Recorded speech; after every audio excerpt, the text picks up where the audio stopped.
Hi guys, today we're going to talk about all the books that I read in July.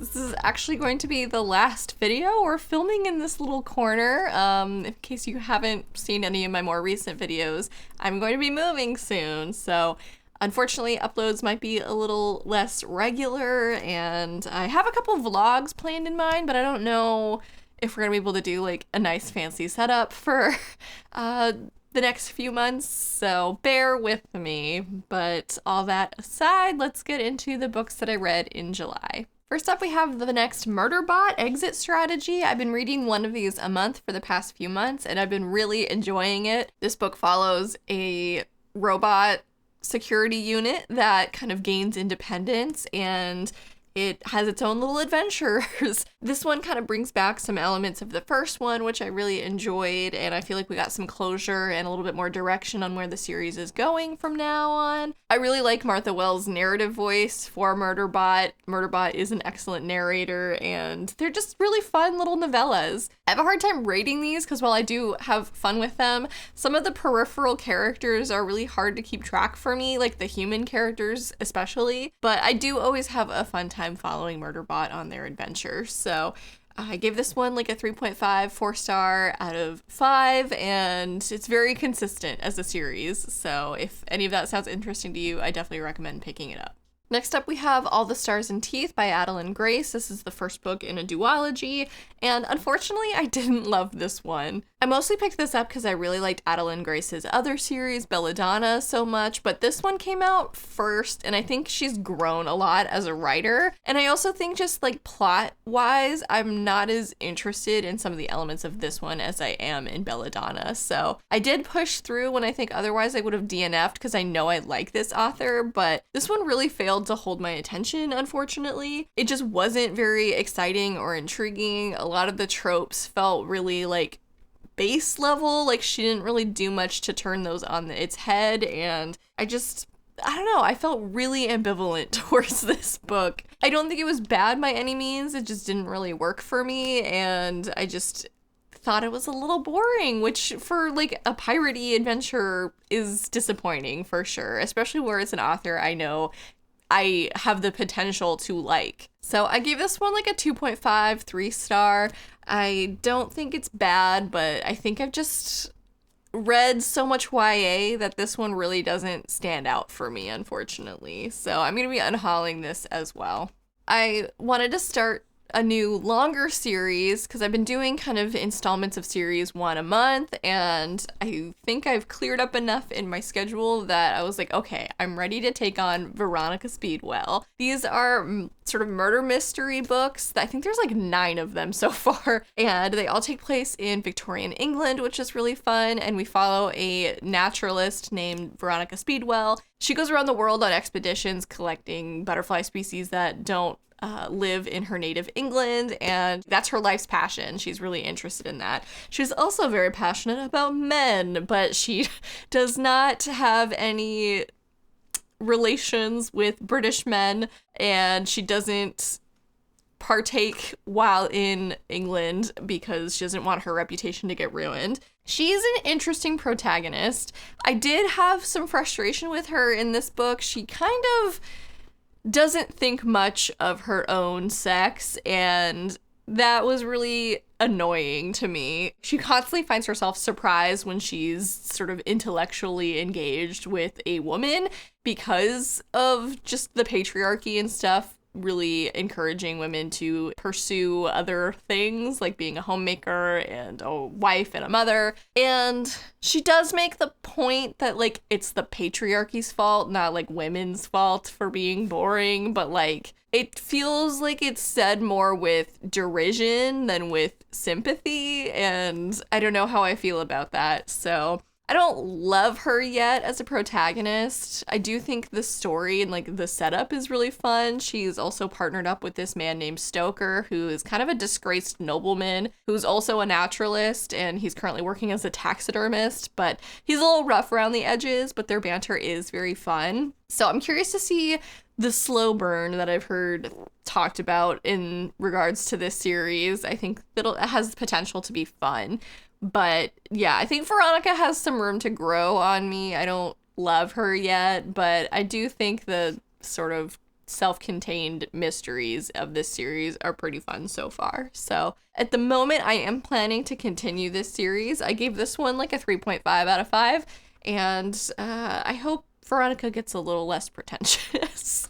My next couple books are like a little horror stint, which is funny because I don't typically reach for that in July, but one of them has been on my shelf for a really long time, and the other was a new release that I was really excited to get to by a favorite author of mine. So first up, we have What Moves the Dead by T. Kingfisher. This is the one that's been on my shelf for a while. I picked it up used a few months ago, and I really like novellas. They're really fun, fast reads, and I feel like it really helps my momentum with reading throughout the month. I'm not trying to read books just for the sheer quantity. I do genuinely love novellas, and I in particular really have enjoyed T. Kingfisher's novellas. She has just the best narrative voice, across all of her books. She really captures the character and injects a lot of humor into, especially with this one, what is an otherwise horrific situation. So What Moves the Dead is a retelling of The Fall of the House of Usher by Edgar Allan Poe, and if you have no familiarity with that story, do not look it up. Do not make my mistake, because this is a very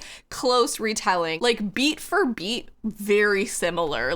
Plot things are exactly the same. I think how things go about are slightly different, and the reasoning of the fall of the House of Usher is slightly different, but I feel like T. Kingfisher kind of looks to explain and expand on the base story in a new way rather than fundamentally change things. So I think this has potential to be an interesting read if you are familiar with the story, but I think if you're not familiar, it's best to go in blind. This is a bit of a similar setup to Mexican Gothic, but definitely not exactly. We follow a retired soldier who gets a letter from a childhood friend. It's a plea for help, she's sick and she's dying and she wants to see him again and maybe he can help. What he finds is very much beyond him. That childhood friend is incredibly sick. He's surprised she's even alive. She's gaunt, she's pale, she doesn't eat anything. The house is just falling apart.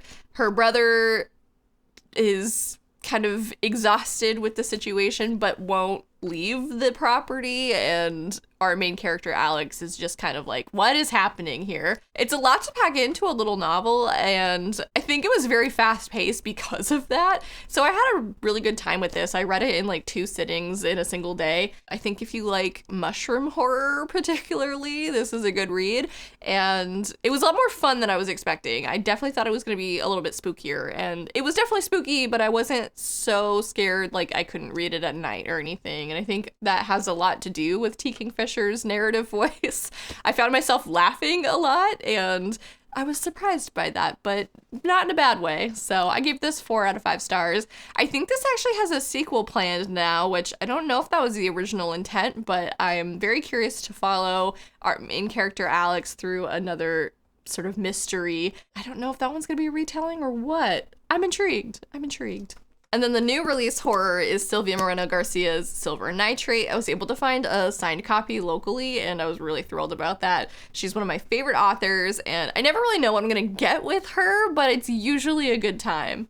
So she returned to horror with this one. I think the last one that she published was Mexican Gothic. I might be misremembering that. So this one is set in the 90s in Mexico City, and our main character is a sound editor for film, and her friend, who's a washed up soap opera actor, end up getting roped into finishing a cursed film. They befriend this retired director who blames the fall of his career on this film that he never got to finish that was basically a spell kind of created by a Nazi, and what was supposed to give him good luck ended up cursing him, and so our main 2 characters get introduced to this world of occultism, and it's very interesting. I will say this book is for people that like film history, and I think some of those elements might get lost on people who do not care. The main character and the director get into a lot of conversations about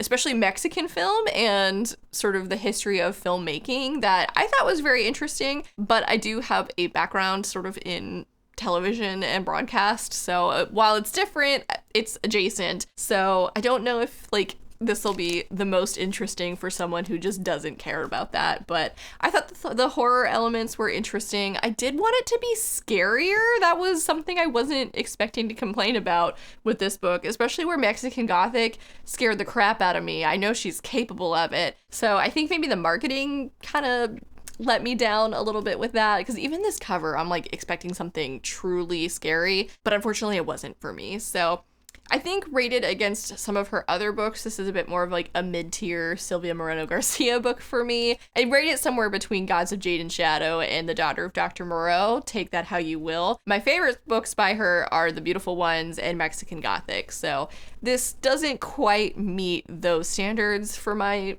personal tastes, but I've never read a bad Silvia Moreno Garcia book. They're all really interesting and fun and thoughtful in their own way, so I definitely think this is worth checking out, especially if you do like this author. It's just not as scary as I had hoped it would be. So I gave this book 4 out of 5 stars. Oh, another new series I started this month is Red Rising by Pierce Brown. This is one of the most hyped sci-fi series I think I've seen on the internet, so I had really high expectations going into this. I've seen it compared to The Hunger Games a lot, and I don't think that's totally accurate, but I see where they're getting that comparison, at least with this first book. This series follows Darrow, and he is part of society's lowest caste, the Reds. They mine underground, trying to prepare Mars for terraforming so that other people can leave Earth, which is sort of environmentally doomed,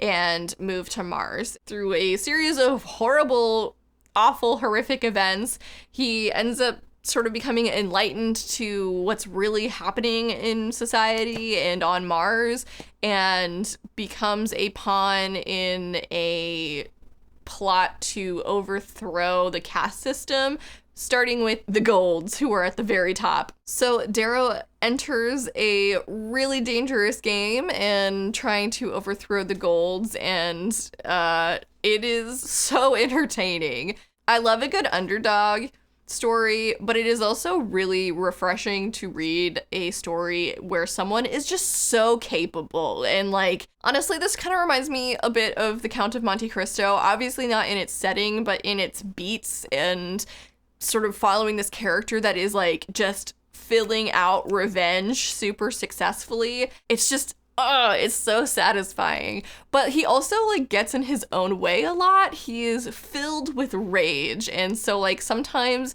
in a situation, it's really 50-50 on whether or not his brain is going to be able to beat out his passion. And he often as not like messes things up for himself. So it added a lot of tension because you really never knew how he was going to react to a situation. He's smart and capable, but like he's also just a victim to his own emotions sometimes. And again, that led to really tense situations. So I thought the politics of this world were really engaging and interesting, and it was so easy to root for Darrow in this situation where him and 99% of society are being oppressed by like this horrible system. And as he gets to know Golds, he's also realizing that like not every Gold is the enemy, and they are often as much a victim to the system as other people are. So this was super interesting and engaging, and I had a really hard time putting it down, and I gave it 5 stars. I loved this series, and I can't wait to continue with it.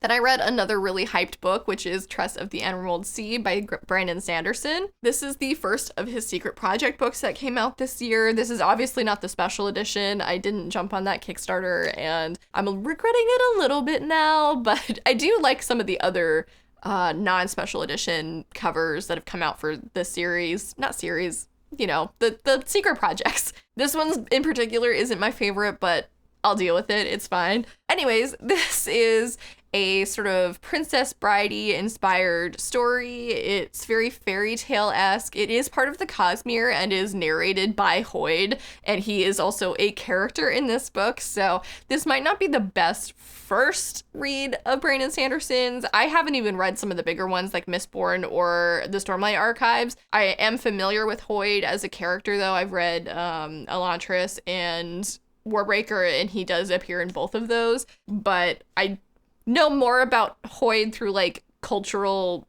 osmosis than anything else, so I may have missed some stuff just because I'm not as familiar with the Cosmere as maybe some other people who picked this book up are, but I still had a really fun time with it. The story itself is like self-contained. It's just kind of like a one-off, but I really enjoyed following Tress. She lives on this very isolated part of her world that is filled with spores. Instead of water oceans, they're spore oceans, and there's different colors of spores, and they each react to water differently, but they're all very dangerous. So she ends up kind of setting out on the spore sea to save the love of her life, and finds out more about the spores and befriends very unlikely people along the way. And this was just such a fun adventure story. I'm so glad I read this in the summer. It definitely has like summery, adventure-y, swashbuckling vibes, and Tress, again, is like a very capable character, even though she comes from very modest means and like has a very unassuming kind of life going into this adventure.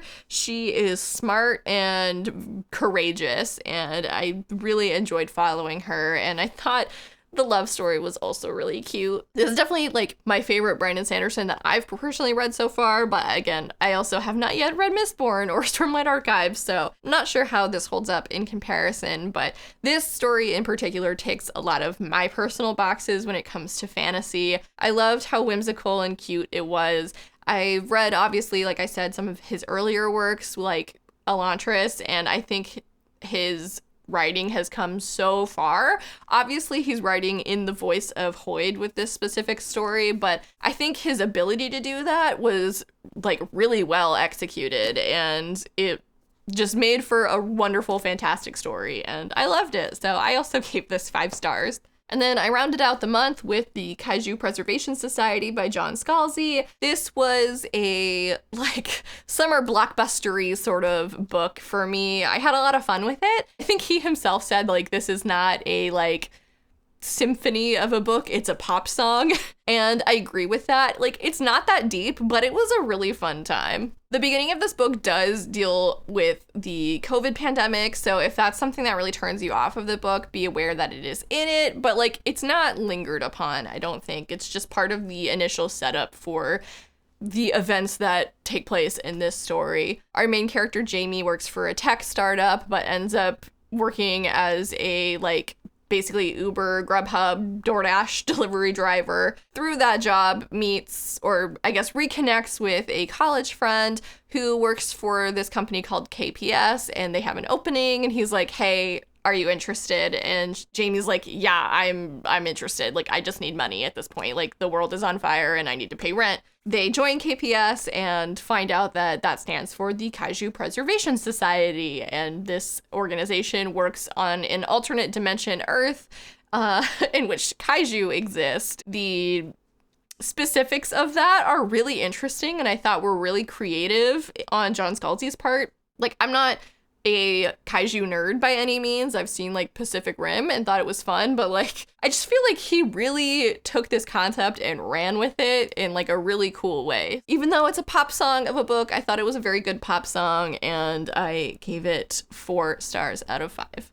I actually forgot to talk about 2 arcs that I read at the very beginning of the month. I read The Deep Sky by Yume Kirase. This is a murder mystery in space, locked room mystery in space, rather. So this book starts with an explosion on this vessel that is, you know, in space, and they're heading for another planet to hopefully populate. Our main character kind of has a bit of imposter syndrome. They were present for the explosion, and they themselves don't, like, they're the only person on this ship that doesn't have a dedicated job. Like, they're the alternate. So they're kind of just helping out wherever is needed, and so that's how they end up kind of witnessing this explosion. They kind of volunteer for a spacewalk, and then this happens, and then they're later tasked with finding out why this explosion happened and if it was an act of, you know, terrorism or sabotage or what. I thought this was a really engaging mystery. I think my favorite sort of murder mysteries are like the ones that have a speculative slant to it. So I enjoyed the like sci-fi setting of this a lot. We also get flashbacks to the years leading up to them leaving Earth and how these characters all kind of came together and what has led to their current relationship dynamics. I just thought like that bounce back and forth was really well handled. It's not always, so I quite enjoyed the flashbacks and learning more about our set of characters. I thought the mystery was really well handled as well. I do think I figured it out earlier on than intended, but I don't think that was a bad thing. Like, I think like the foreshadowing was just done really well, and where I was looking for it, I found it. But I thought it was a really satisfying overall mystery, and again, I really liked the sci-fi elements of this. I thought the book itself felt very cinematic, for reasons that I don't want to like get into just because it's very detailed, but I really could see this as like a movie, and I hope that they do that at some point because I think that'd be really cool. But yeah, overall I really liked this book and I gave it 5 stars. I had a lot of good reads this month.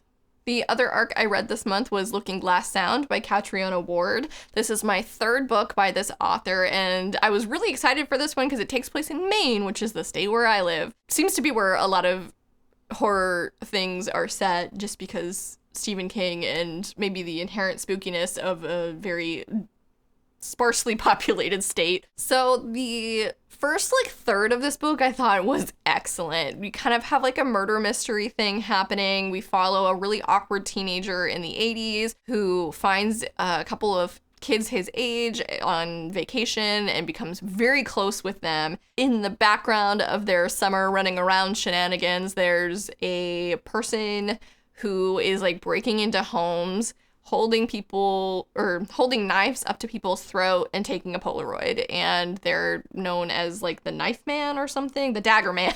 So the community is very unsettled by this. There's this underlying mystery happening while these kids are sort of getting to know one another more, and they kind of have like tense relationships as well, like underneath their friendship for some reason. I thought it was a really interesting character study and relationship study as well, and I really liked the setting. We were in like a small town in Down East Maine, which is like very rocky beachy and like fisherman town kind of vibes, and I thought it was a great setting. And then something horrible happens, and this person, the Dagger Man, is revealed very early on. That might be a mild spoiler, but I think it's best to know that like that is not the driving narrative of this story, and I was very confused like 30% in, like, what is the rest of this book about? I'm not gonna say what the rest of the book is about because that would be much more spoilery, but I do think if you know Catriona or you're familiar with Catriona Ward's writing,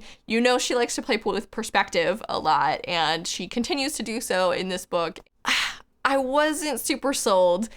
I was all right with it through like the first 50%, but I think the ending really just fell flat for me, and it was frustrating because I was really all in.